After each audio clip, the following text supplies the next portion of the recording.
Tanda seru. Lambat laun, serangan binatang 5 elemen semakin melemah, dan sosok binatang 5 elemen juga berangsur-angsur menghilang.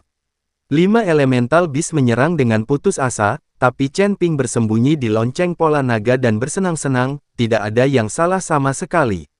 Binatang 5 elemen ini hanyalah ilusi, bukan entitas. Mereka akan menghilang setelah semua energinya habis. Wajah.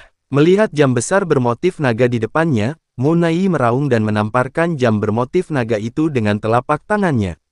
Tidak, sialan, keluarlah jika kamu punya nyali. Aku tidak akan keluar, aku akan membuatmu marah. Chen Ping berkata dengan santai dan puas di dalam jam berpola naga. Mu Naiyi meraung, Nona, orang ini adalah kura-kura, jadi mari kita bunuh semua orang suci di istana Guanghan untuk melihat apakah dia bisa keluar. Mu Yao mengingatkan Mu Naiyi. Mereka masih memiliki Binglu dan lainnya di tangan mereka, jadi mereka bisa memeras Chen Ping. Ketika Mu Naiyi mendengar ini, dia langsung tertawa dan berteriak kepada Chen Ping, apakah kamu mendengar itu? Jika kamu tidak keluar, saya akan membunuh semua orang suci ini. Tuan Chen, jangan keluar, kami tidak takut mati.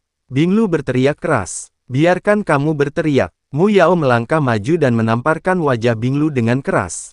Bunuh aku jika kamu bisa. Bahkan jika kami bunuh diri, kami tidak akan pernah membiarkanmu berhasil.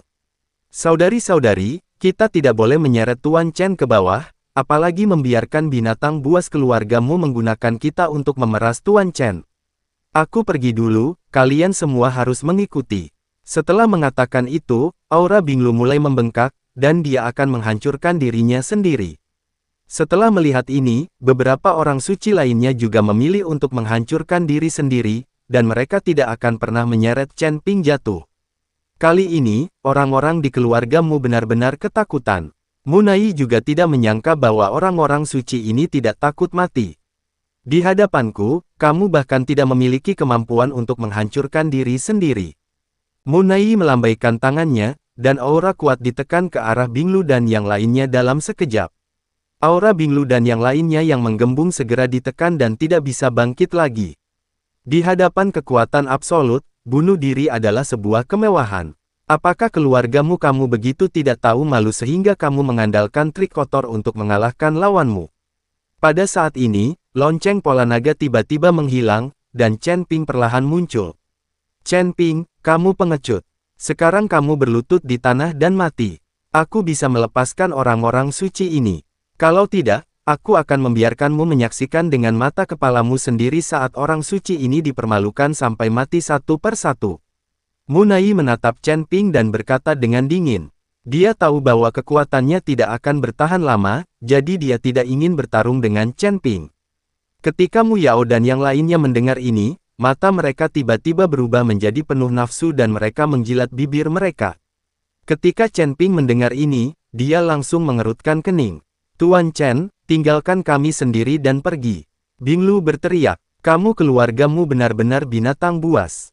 Chen Ping berkata dengan tajam, binatang, biarkan aku menunjukkan kepadamu apa itu binatang. Dengan cibiran di wajahnya, Mu Yao tiba-tiba merobek pakaian orang suci dengan suara menusuk. Kulit seputih salju orang suci itu terlihat, dan matanya penuh amarah. Binatang buas, Binglu dan yang lainnya mengaum. Mu Yao, bagaimanapun, memiliki senyum garang di wajahnya. Chen Ping, apakah kamu akan berlutut dan mati? Setelah mengatakan itu, Mu Yao merobek pakaian Binglu. Selama Chen Ping tidak setuju, tampaknya Mu Yao akan merobek pakaian semua orang suci satu persatu.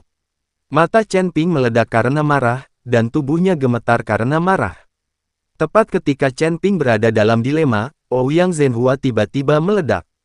Sialan, kalian keluargamu adalah sekelompok binatang buas. Ouyang Zhenhua dan para biksu tiba-tiba bangkit dan bergegas menuju Mu Yao dan yang lainnya. Mu Yao dan yang lainnya tidak pernah menyangka bahwa Ouyang Zhenhua akan tiba-tiba melancarkan serangan dengan banyak biksu. Waktu menjadi tidak terduga dan memakan banyak korban. Binglu dan lainnya juga diselamatkan oleh orang-orang seperti Ouyang Zhenhua. Rekan Daois Chen, kamu bisa bertarung dengan tenang. Kamu tidak boleh membiarkan binatang buas seperti keluargamu ini pergi. Teriak Ouyang Zhenhua pada Chen Ping.